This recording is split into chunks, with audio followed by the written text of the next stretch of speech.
Okay, Goli, Twape, listen very carefully, right? So, like we were on a break, we came back. I wanted to mention this last week, but so during the break, I'm going to list 3 things that I did, supposedly, and one of them is a lie. So you have to choose the lie, but you don't have to answer now. Okay, so during our break, 1A, I bumped into Adele, the singer Adele, with a few friends, and I happened to have some drinks with them, right? B, in August, I did 100 kilometers running/walking challenge, and I completed it. Yeah. Or C, I subscribed to an OnlyFans account.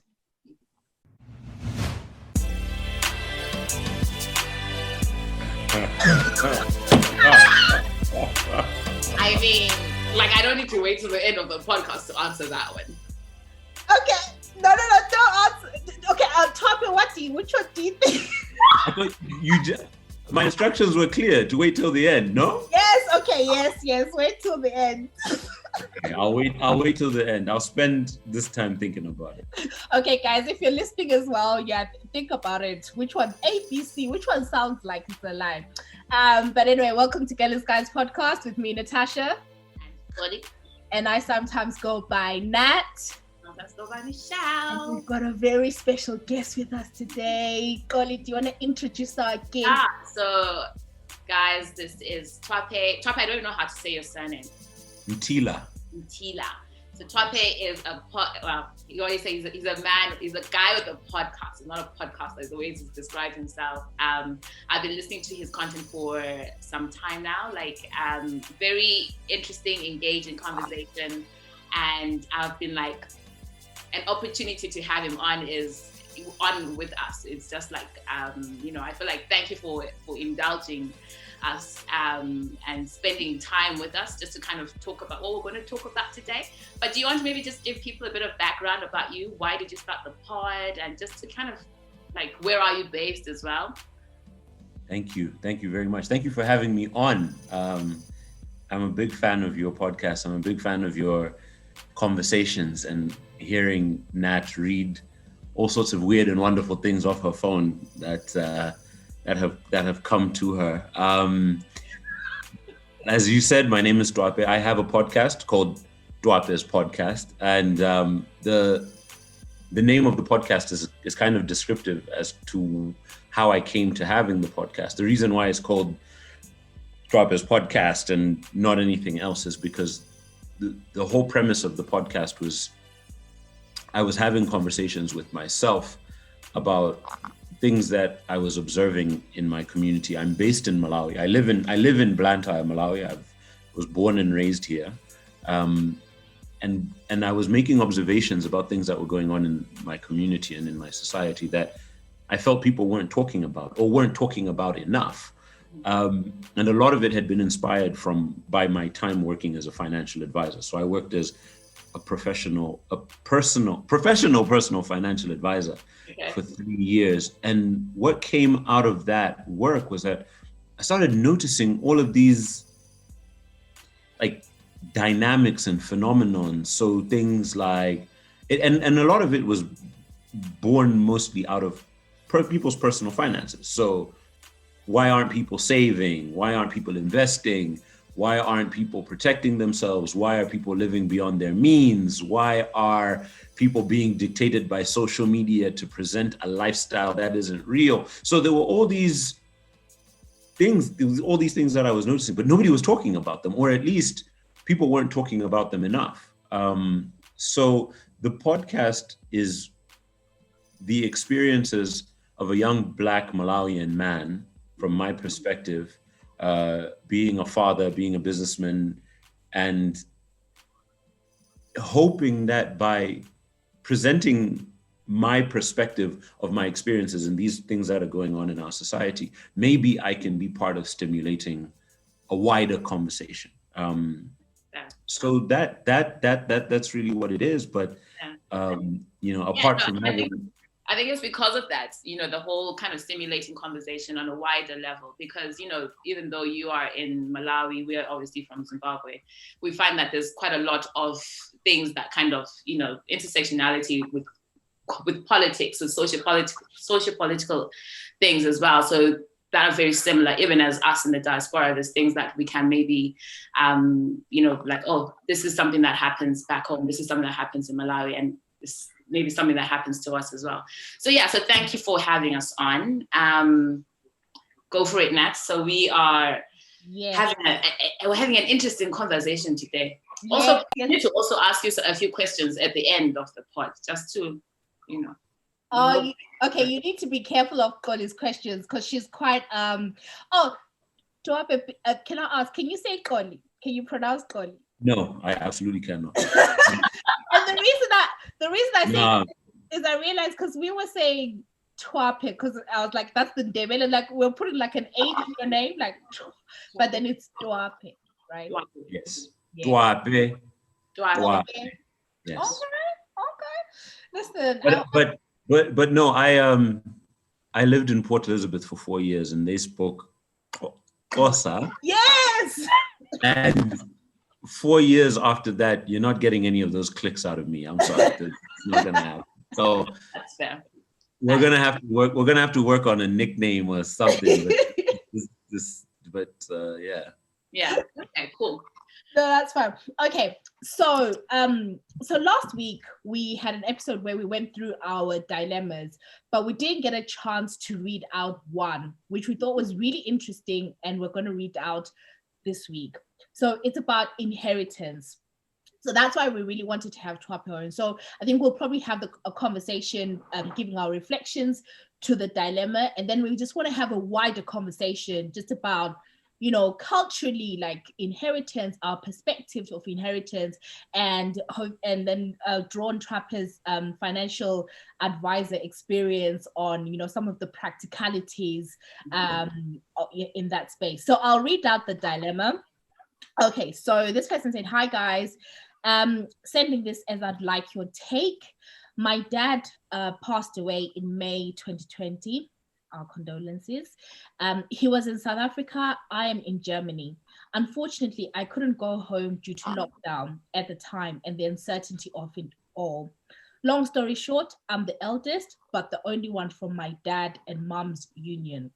My dad remarried, and I have younger siblings. All are under the age of 17. It appears my dad didn't leave a will, but he did take out different life insurance covers for his children. His children are his beneficiaries, so he took out 3 separate life insurance policies. It's understandable, as he was probably concerned should anything happen to him, but I'm also pretty sure my stepmother made sure he did that." And then she puts in brackets, "She's a very organized person who would make sure her kids are covered. As they were married, I understand everything goes to her." So the estate. "My stepmom and I, plus my siblings, have a good relationship, but I'm feeling a deep sense of loss, plus being forgotten. I have nothing from my father. I'm much older, and I know Utata loved me. I loved him too. Talk about black tax. Yep, I did my part and over. It just hurts me that I was forgotten." She put that in quotes. "Years ago, my dad had said in passing that a set of paintings and his music collection were mine should anything happen. I don't know if it's appropriate for me to mention this to my stepmom. I just want something I can also say I got from Utata. My mother says I should ask. What do you guys think? Thanks for reading this." Wow. It's a lot. I mean, I think if I just to start, I think the first thing is, like Nat said, deepest condolences to you on the loss of your dad. And, there's a lot there, And just to kind of get into the whole in inheritance thing, it's always tricky, isn't it? In that there's a lot that depends on the relationships. So it seems to me like you have like a good relationship, you said, with your stepmom. I think that's the first start, maybe asking, bringing it up, being open about it and saying that I had this conversation with my dad, before he passed away. I don't know. Personally, I feel like we need to be honest about how we are feeling. There is obviously a lot of cultural aspects in that sometimes you can't be as open as you want to be, to kind of really express how you are feeling, and the whole forgotten, because how is it going to be received? And, are you, yes. So I don't know. I feel for you in that I do get the forgottenness in that if there's 3 life insurance policies and you're not one of them, there's even just getting the simple music and painting sets, and you're not even getting that. Like, it's hard. Like, but this is I don't know. It's hard. Like, I don't know. What do you think, Twape? I think that one thing that I know is that the time when people tend to show their true colors, for better or for worse, is when a baby is born at weddings and at funerals. Yeah. In one way, shape, or another, you start to see how people really feel. I think that it's a very, very difficult situation, compounded by the fact that the person wasn't physically able to even be there, which adds, it adds another human layer to it before you start speaking about the practical things about life insurance policies. One's ability to grieve, is also linked to that. I think it's difficult. I think that so much of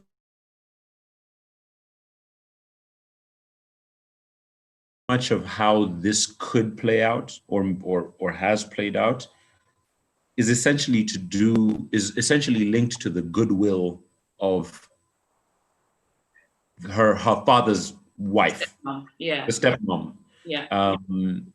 And that will likely dictate how a lot of this is going to be dealt with long before you start talking about wills and it's down to that relationship, isn't it? Yeah. So it's difficult. It's a difficult situation. It kind of goes to the whole blended families sort of thing, right? Because it's like, like you said, the stepmom is key because she has to speak to the stepmom in this instance. I think another thing that I kind of picked up on is the fact that she said, she alluded to the fact that she used to contribute, so send money home. Black tax thing, yeah. Exactly. So, and she didn't say how old she is, but she seemed to suggest that like let's just say late 20s, maybe 30s, whatever. So she's much older. But it's that whole thing that probably, they look at her as like, oh, she's an adult, she's all sorted. Yeah. What else would she want? Okay, question. You don't have to answer this. Like, how do you guys feel about, would you want to, or have you, or whatever, would you want to get inheritance, like from someone, a guardian, a parent? I hope so. I mean, I hope. Okay, well, sorry, hold on. Can I get an understanding from your perspective? What exactly is black tax? Because I've heard the phrase used in different. My understanding of black tax is that it's a phrase that is used to describe, in most Black families, the kinds of things that you will find yourself spending money on, whether be it for extended family or for people that enter your household. You know how our African families be, and it's this money money or resources that get put towards, but almost as if you don't get asked to. You kind of don't have a choice but to. Is that correct, or what is black tax? Yeah, my understanding, I think you're absolutely right. So my understanding is black tax is just the additional responsibilities that you have, particularly as a Black person, to your family or to your extended family, that in comparison, perhaps your peers who are not Black may not have. So, you know, the emergency hospital bill that may come up, having to pay for school fees for nieces and nephews. Yeah, I mean, there's the Black tax, and then there's the Ubuntu. I don't know. In Malawi, do you guys say Ubuntu? But I guess you understand the concept, right? Yeah. Umuntu. It's the same. It's the same thing. It's. I think it kind of derives from the whole. It takes a village, you know. So we are brought up in that you're not brought up by one person, right? So it takes that whole village to kind of help to make you into the person you are, and whether someone is contributing to your life just by speaking to you, by, you know, whether they're paying your fees, whether they're giving you food, whether you go to somebody's house in like school holidays and stuff. It's about when you're now older, it takes these people who have made you who you are, and that's your extended family, your immediate family, your extended family. And then it almost feels like you're obligated to kind of give them something, because you know what, they have made you the person who you are. And if we think about like myself in the diaspora, there's people who have, like, you know, contributed to getting you here. Someone sold the goats, somebody said a prayer. So the difference is it's different what people give. But then now you're here, it's just like, okay, so there's all these people, all this extended family, and people will maybe feel like, oh, we can ask for something, because, you know, yes, you might not know it, but I say the little prayer for you when you're leaving Zimbabwe and stuff. So I think that's what Black tax is. And as Nat said, it's just about how we recognize it now, because we are in that stage where you're not developing at the same level as your peers, because, you know, you look around and your friends are going on holidays, and yet the bulk of your money is maybe being sent home. So yeah, but I think where just to kind of where this girl is concerned as well, like the aspect around communication, around you know, I think that's a big thing, that we are not very big when it comes to dealing with death. And I'm quite surprised, or not even surprised, but that she even had that conversation with her dad before he died, saying, or, you know, if anything happens to me, I want you to have this. Because I feel like our parents, or we never used to have such conversations, like, you know, when I go, I want you to have this.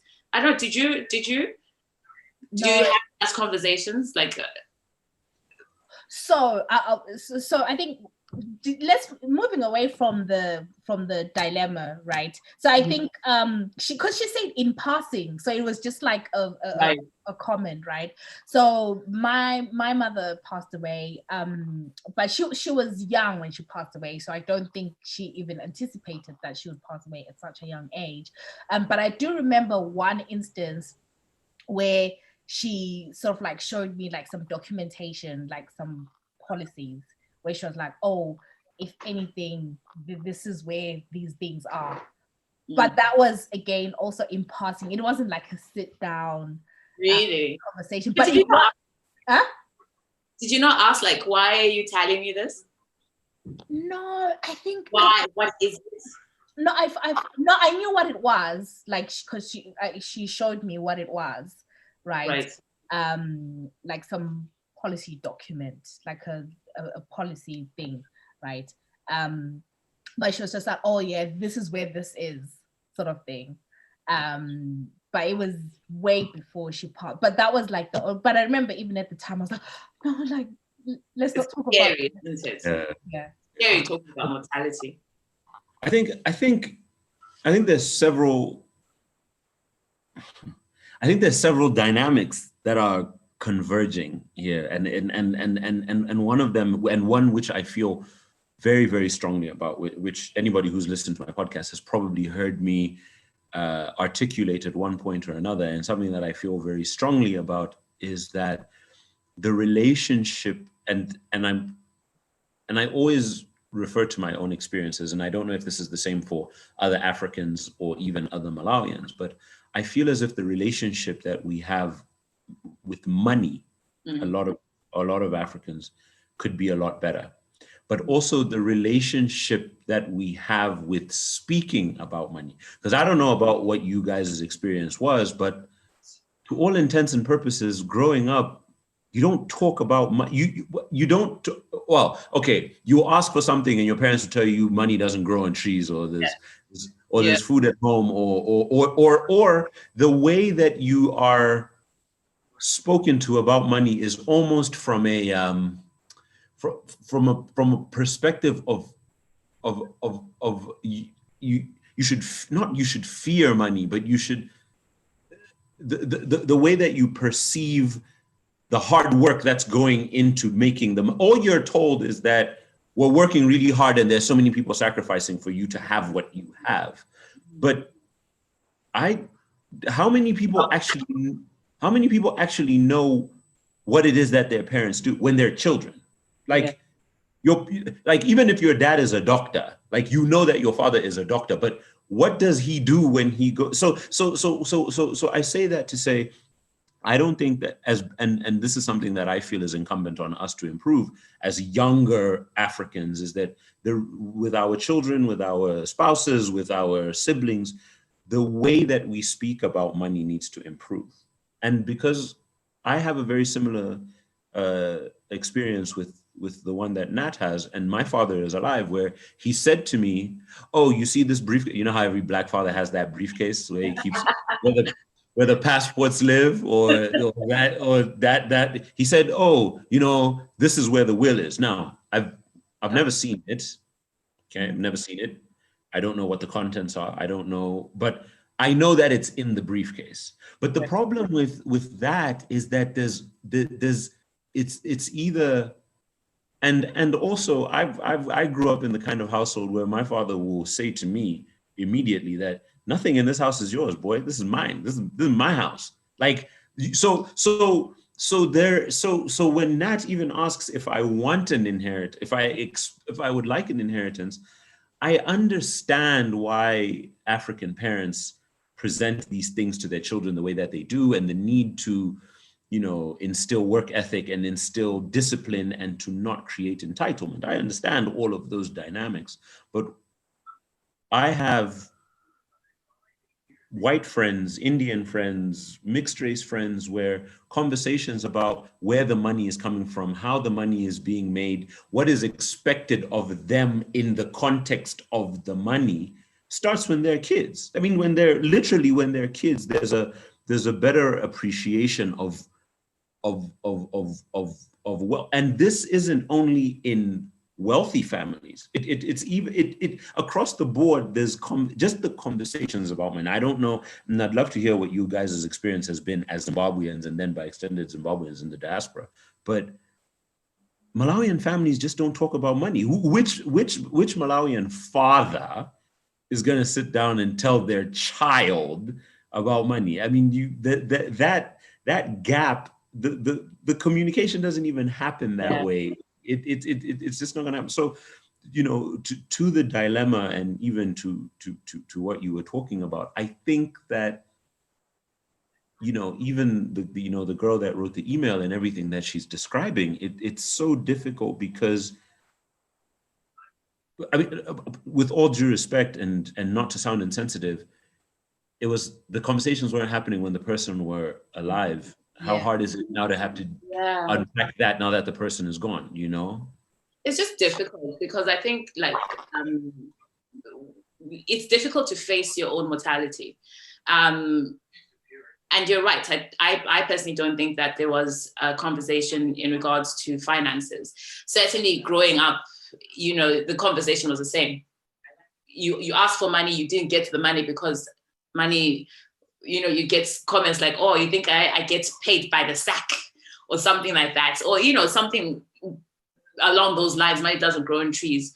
And then I came over to London when I was in my 19, 20, and all of a sudden I now need to be the person who is making decisions about, okay, so bills need to be paid.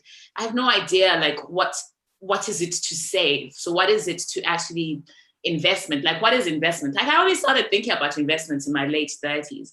And again, it's because, we don't really talk about these things, and we are just always in that work mode, work. And for me personally, it's like, it's only when I have like now in the last few years, and I've been thinking, okay, so but what is it working smart? Like, what does that mean? But that doesn't mean that my guardians, my uncle and aunts, they had successful businesses, but I never really even got the concept of what is it to actually run a business? What does that entail? Nothing of that information was passed on. And I think it's interesting because there is a bit of like protectiveness where money is concerned. Oh, this is my money. But then if you're not there, then you're expected to kind of run with the business, run with the show, and you have literally no idea how to do that. Yeah. I think it's interesting because I think you're both right. And as you said, similar to Zimbabwean families, I don't think my experience has been, I don't know now, like no one really sits down and says, oh, this is what's happening, and particularly with inheritance, right? So I know in like Ndebele, the language we speak, I'm forgetting that there's a saying which basically says like you don't, it's almost taboo to be asking about, what's going to happen with inheritance and all that stuff. So you're told that, you don't do that like when your parents are alive. And it kind of breeds that thing where people don't know. But so there's two thoughts. I think it's sometimes what happens is I think it makes the grieving process much harder. When someone dies, that's already traumatic in itself. And then when people are disagreeing as to what's going to happen with, and add to that the extra children that also come when the man has died. Just sitting there, you're all in tears. You have a reason to cry even more because you realize that your father was out there. Yeah.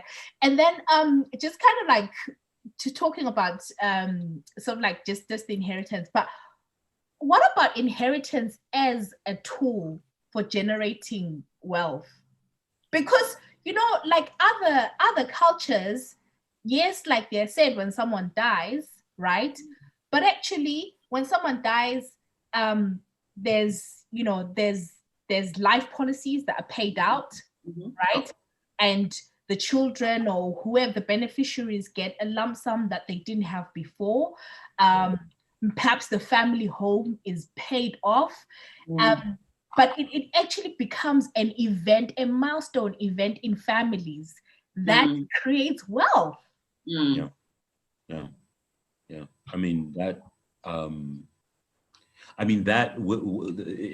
in my experience as working as a financial advisor, a lot of the Asian, I use Asian. When I say Asian, I mean when I say Asian, I'm referring to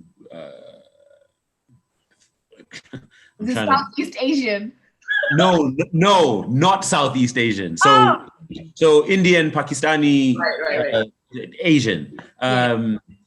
They more, and this is a generalization, but you will find that a lot of wealthy Asians would rather take out an insurance policy as a means of transferring wealth, as opposed to maybe they would rather contribute to a life insurance policy that will transfer wealth to their children, as opposed to maybe having a fund that they like those sort of policies are commonplace as means of transferring wealth over to their children. So to your point, yes, there are a lot of people that use that specifically as a tool, that upon my death, the different tools or instruments or policies or things that you can use, those are used as a means of, I'm going to pass this on to my children and they will use that to then, et cetera, et cetera. Can you explain a little bit about, you mentioned about insurance policy versus a fund? Like, is that something that is, I don't know, I feel, is that more of a, what do you mean by that? Like, as in putting money aside for the future? Like how explain? Yeah. Well, okay. So just that, the way that you've explained it, right? So you could contribute to, and I don't want to get too stuck in the weeds of it, right? But you could take out a savings or an investment policy of some kind, and you will contribute to this investment, and it will grow to whatever amount it will grow to in the time that you're contributing to it and whatever it's invested into. And you will put into that at the time of my death, this investment should be dissolved and it should be distributed in such and such a way.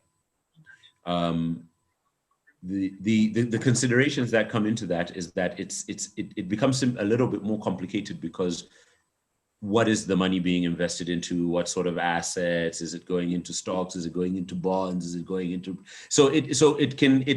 not that it becomes complicated, but just that you have to then make those decisions about how exactly the money is invested. Whereas an insurance policy is black and white. This is the payout.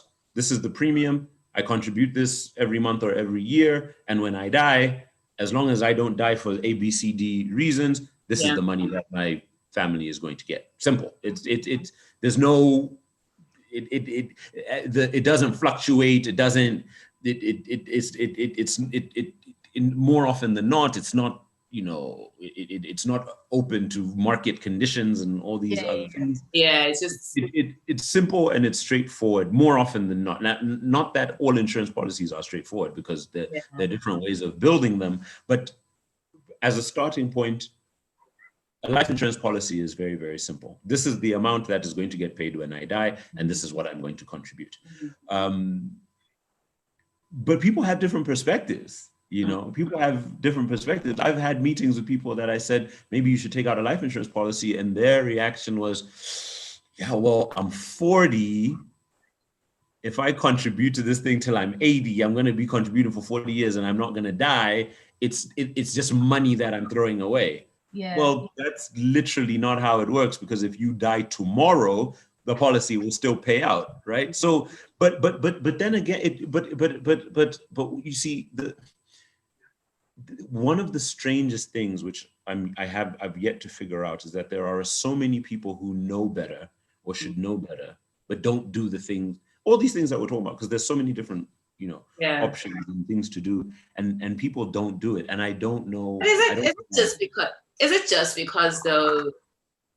Sometimes you know that, okay, this is what I need to do, but sometimes you just also don't have the means to do it. Do you know what I mean? I think having financial literacy doesn't necessarily mean that you're not doing it because you're doing it, because you're not doing it because you're not able to invest in something. We're not able to save. I think there's different challenges. I think we had a bit of a discussion. Matt is disagreeing. No.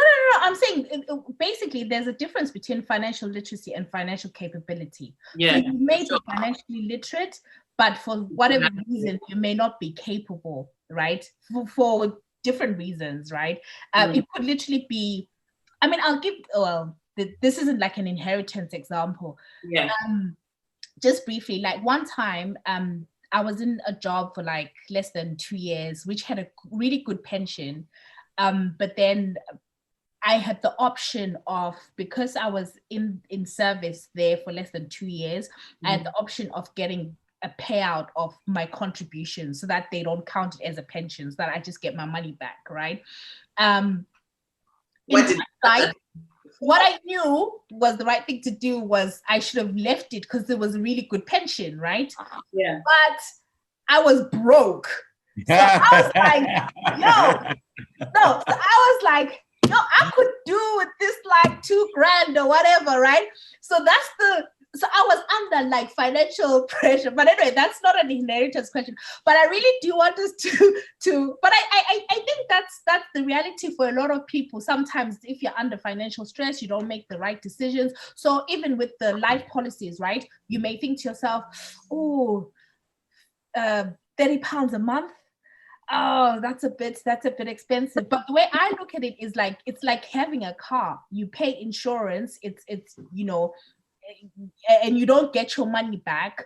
But I do really want us to like talk then about just the products, just so that in case someone is listening and they are starting to think about inheritance. So we talked about the life policies, right? Yeah. So Twape, if you've got like more, I have a question. Can Yeah. someone take up? Wait. Before you ask a question, I think it's also important that we recognize that you can't not look after yourself in the future. So I think that should be the basis. And having been somebody who has been at the how can I say it? You know, when my mom dies,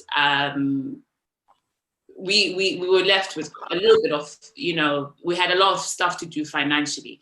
And and this is why it's important for me to be financially stable, because I'm thinking ahead.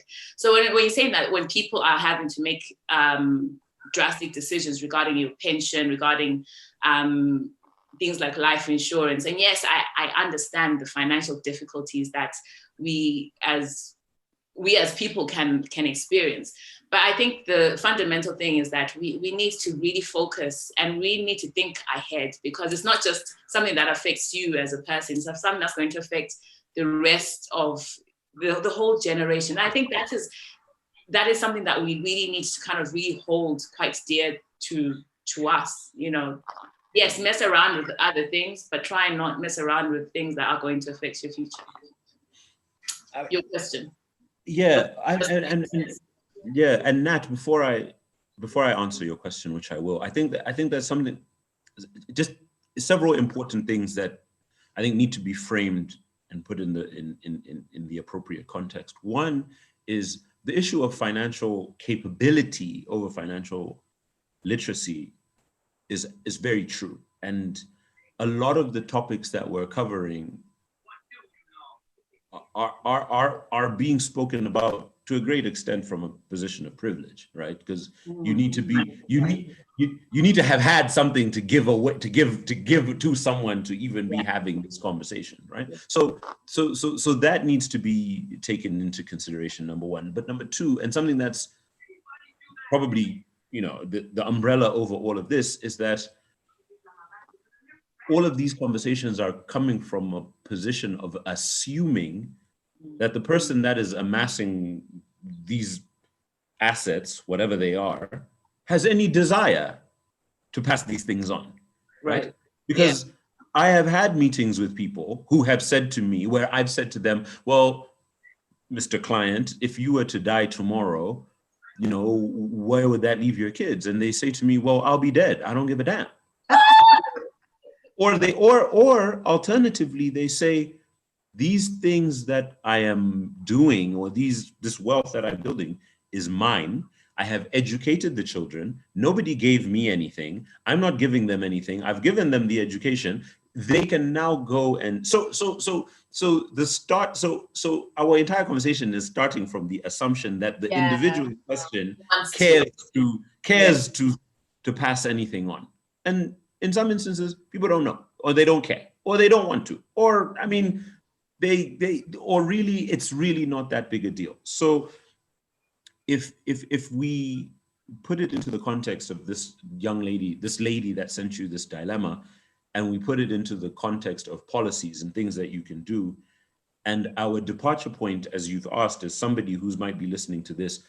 Let's preface it by saying somebody who's listening to this who cares that they might be amassing assets, or they may do so in the future, and how can they protect those and pass those on to their spouse or their children.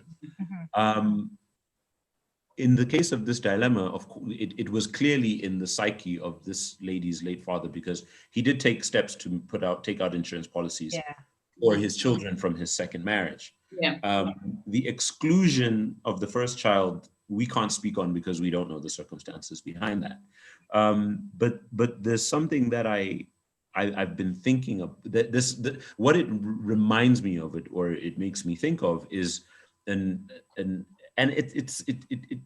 it's similar but different, which makes no sense. But I know about a story that happened here in Malawi, where there was a gentleman who was married, who had a child. His wife passed away. He remarried after his wife's passing. amassed all these assets, had all this property, etc., etc., etc. And then he died. Right? So he dies.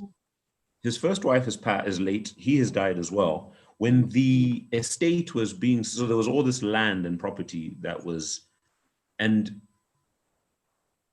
the first child from the first marriage was completely cut out, completely, like none, right? So there's several things. So for example, and I'm not a lawyer, nor am I a legal expert, right? But for example, especially when it comes to land ownership or properties, there's something when you are purchasing a property, you can purchase it as an individual, you can purchase it as a joint tenant, or you can purchase it as tenants in common. And the differentiation between these three things is that if you purchase something as tenants in common, even if it's a husband and wife purchasing it, at the point of purchasing it, the total value of the property or the land is apportioned into shares. Yeah. Irrespective of who's paying for it. Right? Yeah. That doesn't even come into play. It's just, so theoretically speaking, this gentleman, if he had put his first child as a shareholder in all these things that he was building up, at the time of his death, even if he was estranged from the wife or the wife had passed on, the child would have been entitled to a percentage of these assets that had, but a lot of people don't know that. And the only time that those sort of things normally come into play is normally when there's a divorce, because that's when people are starting to talk about, whatever. But it also comes into play for children and as a way of passing on wealth, because all those things can be liquidated, and if they get £1 for it, then this one gets their 10 pence, this one gets their 20 pence, and all of that. With regards, but I think the two main, from my experience and from the way I understand things, you want to start a conversation about protecting people in the future and protecting your own assets. First from a will, and then secondly from a trust. So, and something that is in Malawi, I don't know what it's like in the UK, I don't know what it's like in Zimbabwe, is that if you write a will before you get married, the moment that you get married, and if you don't change it, everything that's in the will is null and void. It doesn't matter. It doesn't. The moment you get married, everything that's in there is like, it's gone. It's voided. So what you need to do is, it doesn't matter. It doesn't matter. No way. Yeah. So what you need to do is that basically any will made before marriage is automatically canceled. So you need to make a new will once you get married. Interesting. I didn't know this. Yes. That's why it's very important to make a new will as soon as you get married. Now, this is now. Okay. Yeah. And I mean, obviously, this is also assuming that you had any money before you got married to one. Most people are dirt very when they get married. But the will, it covers everything. There's no arguments when there's a will. Trusts are even more. Trusts are even better. So so this is the way that I look at it, and from a Malawian and African perspective. And Nat, I'm sorry, I'm bouncing all around, but I'm trying to answer your question as best as I can about the policies and the tools. You can create a will, and the will is, it's essentially a record of your wishes to happen, after you're gone. The trust is essentially a legal entity. The trust is like a person, and it's a legal entity that you have instructed to carry out certain things. And the trust can purchase properties, it can purchase assets, it can have shares in businesses, and the trust has beneficiaries. How you even I have no idea. How do you even open like a trust? You just go to a lawyer. Okay. You go to a lawyer, and opening a trust is similar to opening a company.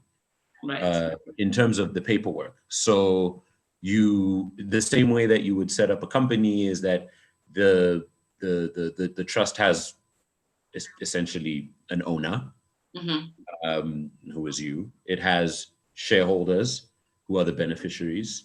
It has a managing director who's the executor or the settler. It's called different things in different places. And this MD is in charge of making sure that the wishes of the chairman are carried out as they wish. The beneficiaries are just shareholders. They're not directors. They're not board. They don't dictate what happens in the trust. So it's very, very similar to a company. A trust is like a company. It's set up in the same way. So you go to a lawyer and you set up the trust. What happens, and the reason why there's a barrier a lot of times for trust, is that people have the assumption, because of phrases like trust fund babies or he inherited a trust, that, oh no, I can't have a trust because I don't have any money. That's completely the wrong way to look at it. Anybody who has the ability or the access to should set up a trust as early as they can. Right. And then as they go along, add things to the trust. So as in you can add your property to it. Exactly. Okay. Exactly. You can, if you own a house right now and then you set up a trust, the trust can purchase the property from you, and then now falls underneath the trust. And what that means is that essentially nobody can touch the belongings. That's in the trust. Now, the reason that I bring that up, and again from the Malawian perspective, is that what you have is the patrilineal and the matrilineal system, right? So regardless of which one, you're nodding, you're shaking your head. I don't know what that. No, I'm listening. It's interesting. Carry on. I say that to say, so if we talk about it from a traditional perspective, and by traditional, I just mean any time before the colonizers got here. Theoretically speaking, if you are in the patrilineal system and Nat and I get married, Nat leaves her village because I've paid lobola, and she comes and stays in my village, and we have children, and the children belong to me. Whatever chickens or goats that we've been able to, scoop while we in the context of our marriage, essentially, in the event of my passing, those things are transferred to the children. Now, you have to consider, going back, there probably wasn't a lot to transfer anyway. But in the event that it does happen, maybe it goes to the boys, right? It goes to the boys that are born from this marriage, because the girls have left to go and be married elsewhere. In the matrilineal system, I have gone to Nat's village, and all of the children that Nat and I have belong to her brothers, right? Her brothers are the ones that own the children. So if I'm the one who passes away, well, nobody cares. This guy just came around. If she's the one who passes away, after a while, there's probably going to be a conversation where somebody's going to be like, yo, Twape, you can bounce, because the reason that you were here is no longer here. And the children, because the boys have also since left to go marry elsewhere. So between the girls and their uncles, whatever. So what has then confused all of these things and brings it all around, and the challenges that we're now facing, is that now everybody's moved to the city and to town, and all these things have been confused because Nat and I might get married in the patrilineal system, but we're not actually living in my village. We're all in town, and now the children are educated and everybody's getting educated. And these are the circumstances in which you have these dilemmas where the husband dies and then all these people from the village come and they start trying to grab assets and stuff, and whatever. So that being a background and a context of the Malawian experience, wills and trusts remove all of this. There's no argument. Nobody's arguing. There's no, it doesn't even, and then another layer after that. And again, I'm a very big advocate for trusts is that you can just take out policies. And I use the word policy as a blanket statement to say you can take out an investment policy, you can take out a savings policy, you can take out a life insurance policy, you can take out a critical illness policy, which is, you can take out a disability policy, all these things that are designed essentially as a way of passing on. If something happens to you, there's something there for everybody else. But again, if you, especially, I mean, you guys live in the UK, right? So you have to always take these kinds of things into consideration. If you've got a portfolio and you've got a fund and there's houses in it and there's investments in it, and all of these things at one point or another are subject to capital gains tax. Yeah. More often than not, a trust will mitigate a lot of those taxes, because the way that the taxing of trusts, the way that they're treated in different jurisdictions and different places are treated completely different. But essentially, just put everything you have in a trust. Yeah. Is the best way to do it. Put everything you have in a trust. Put all your kids in there. Your kids, your half kids, the kids that nobody else knows about. Shove them all in there, and then when the time comes, you should be good. Yeah. So, what I wanted to. Yeah. So, just talking about the trust thing, this is a really good point, because I don't know in Malawi, but I think it's probably the same in different countries, but with different thresholds. Like another thing, like in the UK, so if your estate is valued at more than £325,000, you're subject to inheritance tax, which is like 40%. And the thing is, most people that own property, in some cases, the value of the property will immediately mean that your estate can exceed more than it exceeds that for sure. Yeah, so like I'm glad you talked about trust, because that's definitely one way of mitigating it. And another thing, that's why so I was reading up that actually, so if you're single, it's 325, but if you're a couple, it goes up to 650, which is no. It goes up to 650 if you die. Yeah. Because you pass on your 325 to your spouse, who gets the 650, and then and that's why I wanted to point out that's why for getting married still remains an advantage to some for reasons. For those reasons, it's for those reasons, because if you're not married and you're just like together but not observed as a couple, then the 325 will come. So this is a case for marriage. Well, if that's why you asked me on the podcast, that's a whole different conversation. But I think the thing with those kinds of thresholds is that, again, a lot of people don't know, right? You don't know, and then when it comes time to valuing everything, that's when you find that you were over the threshold. And the reason why this is a very relevant topic also, especially for people with dual citizenship, or if you have a UK passport, if you're a UK passport, because so think about it this way.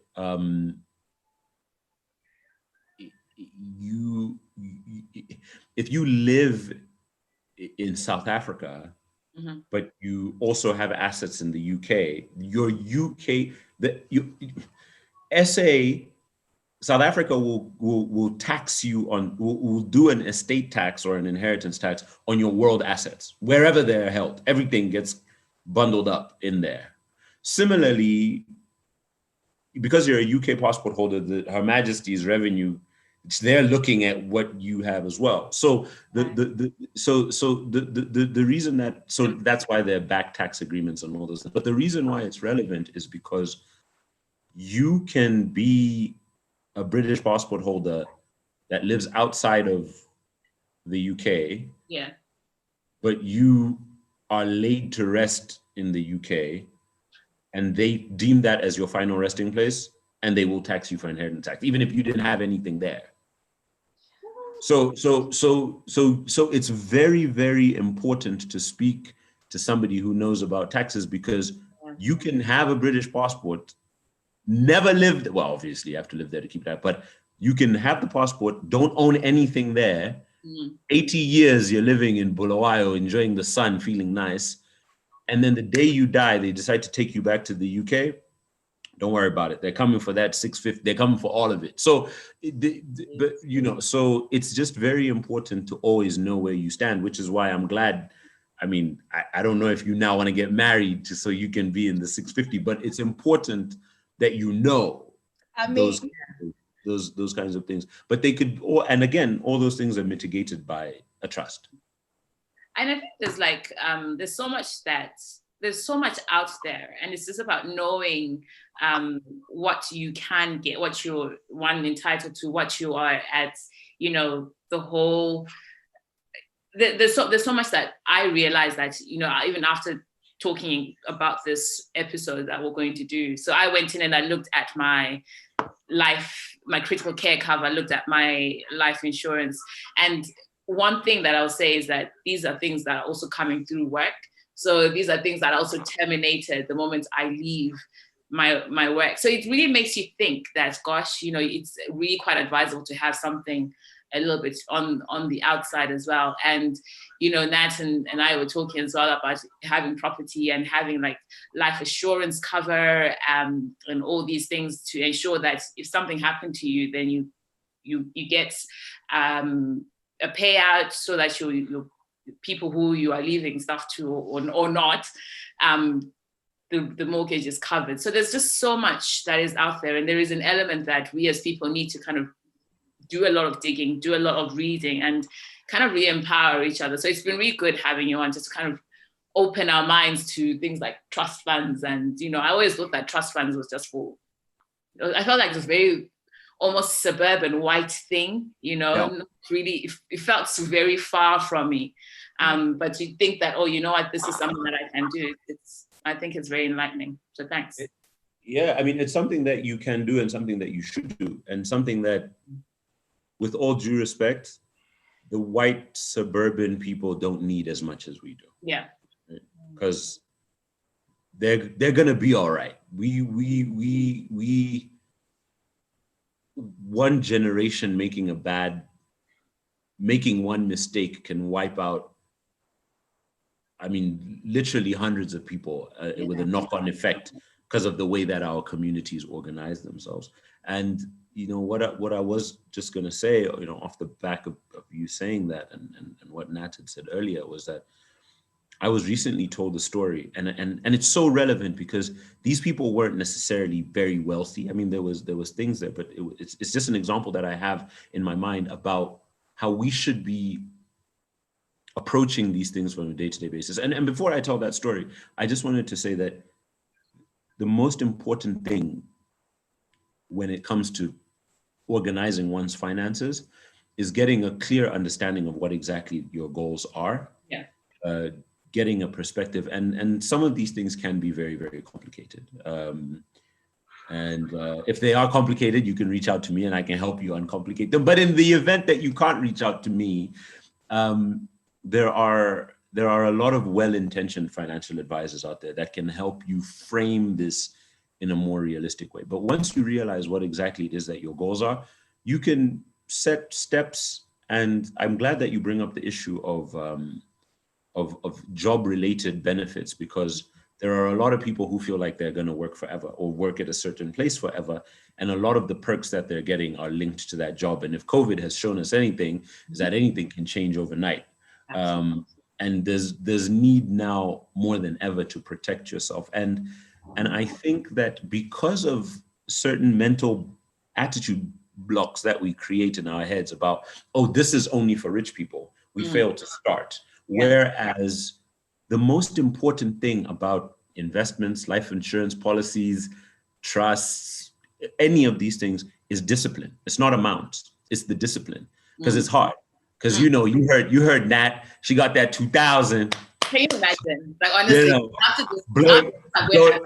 blowing money fast. But it's the discipline is harder than the amount. So if you can part with the discipline is harder than the amount.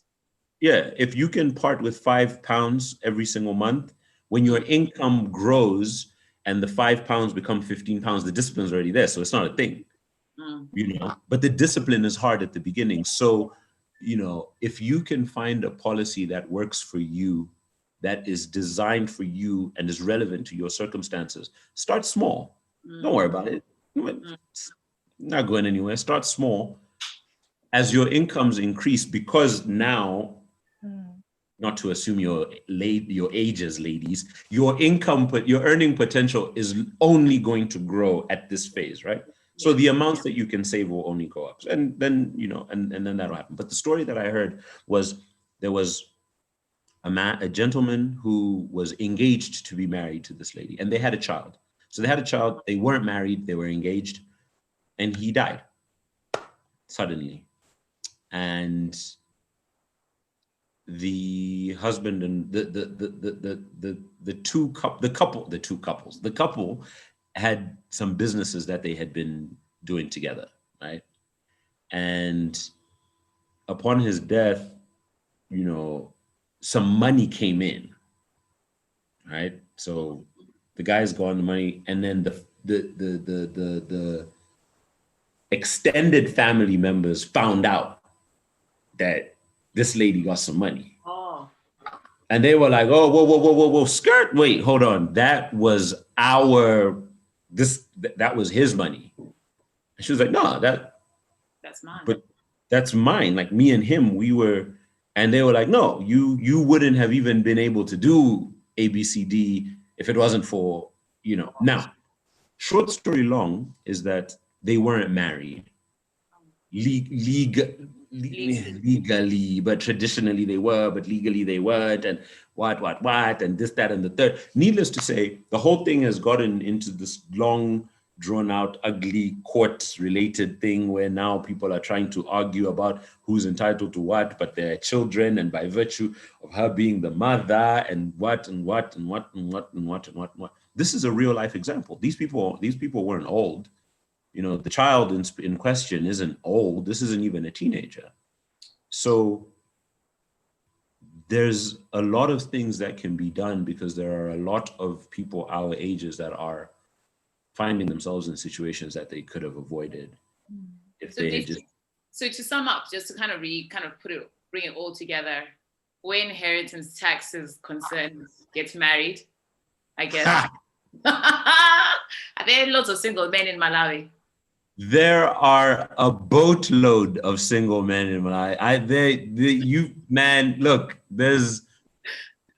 don't know if there are a lot of good single men in Malawi, but if the prerequisite is single, I have 21 cousins on my mom's side. I'll send you a list. Wow. You can 21, that's a lot. Okay, so inheritance tax, to avoid it, trust fund is the best way to kind of really mitigate a trust fund is something different. A trust, which you can get through, like you can just go to a lawyer and they can organize that for you. And then in regards to getting cover, so life insurance, all these other things, try and do something outside work, because you want to have something that's going to carry you over even when you're not working at that particular place. And what else? What other things did you get, Nat? So we talked about wills as well. And wills, yeah. Yeah, and I think just the importance of having a will. One thing, I know we don't have time, but just to sort of say, I know like writing a will is a bit daunting, but it's very easy to do. And another thing that I didn't know is actually like the people that witness you signing shouldn't be beneficiaries of your will. So that's something.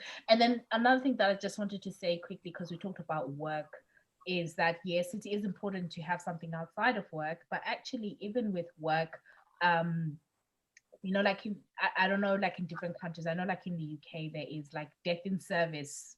So if you die when you're working, like there's a payout that you know will go to your people. But a lot of people sometimes omit to complete the expression of will, which actually says who your beneficiary will be.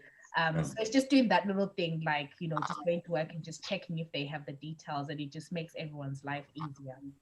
Yeah. Because you're right, you know, and it's funny that you mentioned that expression of will form, because it's something at my work that you sign at the initial, when you're starting there. So it's a whole pile of paperwork, so you get to sign it, and then it stays with HR. But then things again change. So it's also about making sure you update, you know, maybe when you started the job, you're very grateful to so and so who helped you, and you're like, oh, this is the person who should get it. And then circumstances change, you know, you have a family or you have another family. It's important to always just make sure you update those details as well. And another thing just to keep in mind is that gifts that are given in a will are revoked upon divorce. So if we were married, and while we were married, I made a will, and the will said, when I die, Nat is going to get my collection of Liverpool football jerseys, and then we get divorced, all the gifts that were given in the will at the time of the marriage upon divorce are revoked. Gone. Okay. So it kind of offsets the whole will before marriage thing as well. Exactly. So yeah, so it's yeah. But did you realize that there's a theme? Go Nat. I mean, take it away. You never gave an example of being married to God. Good. Yeah, I actually did notice that. Yeah, I only did it because I didn't know how to say her name, so that's on her. That's got nothing to do with me. Oh, I mean, thank you for hurting my feelings. It's okay. That was and also no, but the last thing that I will say is speak to a financial advisor, one that will meet you for free, because that's not the same thing. A lot of people will charge you just to walk through the door, and the advice might not even be that good. Meet somebody who will at least do an initial consultation with you for free. They'll do something with you that's called it's just called a fact find. It just helps you map out where you're at, what you need, where you're going. Those are industry standard things. Find somebody who knows something about what they're talking about, who won't charge you for that, and then take it from there. If you can't afford, if you don't have the means, is what I mean. Like you can find, but just being able to map it out, because it can feel a bit daunting, Yeah. But yeah, for sure. But yeah. Thank you so much. Thank you. Thank you so much for your time. Yeah. And obviously, this has been like the focus has been on inheritance. But it sounds like there's an opportunity to have like a proper like money episodes, or talk about just the basics and investments, savings, and all that stuff. Even I think saving is something that we really need to kind of get down to a T, because it's something that if we don't do, how can you then teach the next person? I wasn't taught how, like, I know I moan a lot, but I wasn't taught how to save. And it's only when I'm a lot older that I realized the importance of saving, the balancing things, and about not always kind of getting what I want, but making sure that there's something there, And I think we've had a bit of a conversation, you and I, Nat, about, do you save or do you spend? So I think it's that balance and learning about that, getting to that equilibrium. So I think you're right. I think there is an element that we do need to kind of come back and have a wider discussion on finances and stuff. So it would be my pleasure to come back and have a money talk. And I think the last thing I will say, because we started by speaking about this dilemma, is that I think that young lady should absolutely reach out to Stepmom. to the mom, and I'm a strong believer that, you know, if you treat people well and you love them long enough, they have to give you something good back. So if the relationship is good, then she should be able to get something of her father's. And yeah. Yeah, I agree. So Twape, where can people find you? Oh wait, is this the part where I plug? Oh, okay. You can find me on Twitter at Twape Mtila, TWAPE MTILA, all one word, and that's on all of my socials. So Instagram, Twitter, and you can search Twape's podcast on. I'm on all the platforms, anywhere that you get your pods. Please have a listen to my podcast, and then tell me what you think, because I only do the podcast for people to reach out to me. So if I put out a podcast and nobody's tweeting me, then I'm like, that was yeah, because I don't know it all. I don't know very much. So it's more to do with, I'm putting out the way I see things into the world. Tell me how you see it, and then through that dialogue, you know, let's not rob each other of a human experience. Maybe I can learn and become a more evolved human being, and then I can rebrand my podcast and I can have a nice title like yours, and then, you know, I can assail to your heights. No. What we're gonna do is put links to your social media and to your podcast in our description everywhere. But what I was gonna say, which may end up being a separate podcast in itself, is sometimes not getting engagement doesn't mean people aren't enjoying it. But that's another sort of like content thing we can talk about, because actually only a small percentage of people that engage online, because a lot of people sometimes they listen to podcasts, they're, you know, doing their thing, and they just don't have time to log onto Twitter. Yeah, okay, I get you. No. I think all I mean is that for anybody who listens to my podcast, I don't want it to ever come off as I'm preaching. It's just if you've heard it and it stimulated a conversation in your own mind, then mission accomplished. Yeah. But you're doing great work. I enjoy your podcast. So thank you very much. Yeah, I just didn't want you to think like, oh, you know, that you're not doing bits. No, as the UK kids say. Yeah. I know I am doing bits. I am. But I think that and again, thank you guys for having me on. There's a mirror image of our podcast here, because a lot of Malawians that are in the diaspora listen to my podcast and say, oh man, we're so far away from home, but it's so good to hear somebody who's at home talking about what's going on over there. Whereas yours, there are people maybe in Zimbabwe, you know, so it's kind of like yeah, and hopefully, you know, we can, you know, have closer relations between Zimbabweans and Malawians, perhaps through marriage. On that note, before Natasha goes wild even further, we shall end. You know, let's be big silly. So, guys, catch us on all our on socials, where we are Twitter, we're at Nat Girl in Skies, Instagram, Girl in Skies, Facebook, Girl in Skies podcast, YouTube, Girl in Skies. And that's it, isn't it? I forgot. Yeah. Follow us on social media, guys. And thank you so much to Twape. This has been great. Thank you. And where can people find you, Nat? Oh, at Malaika Diva on Twitter. And Instagram?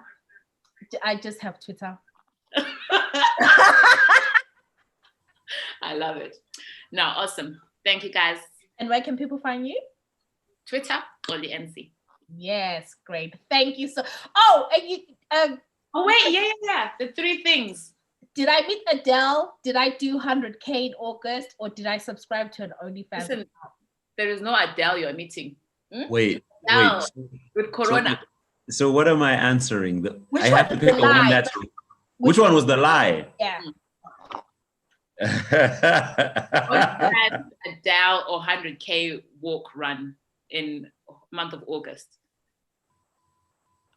I mean, See, the thing with OnlyFans now is that it's taken this other connotation, but there's other uses for that platform. I don't know. Okay. No, I just mean that there's other, I'm just going to get ahead of this thing and say that I think that you subscribing to an OnlyFans is an absolute lie. You would never do such a thing. Xolie? I mean, all I know is that there's coronavirus.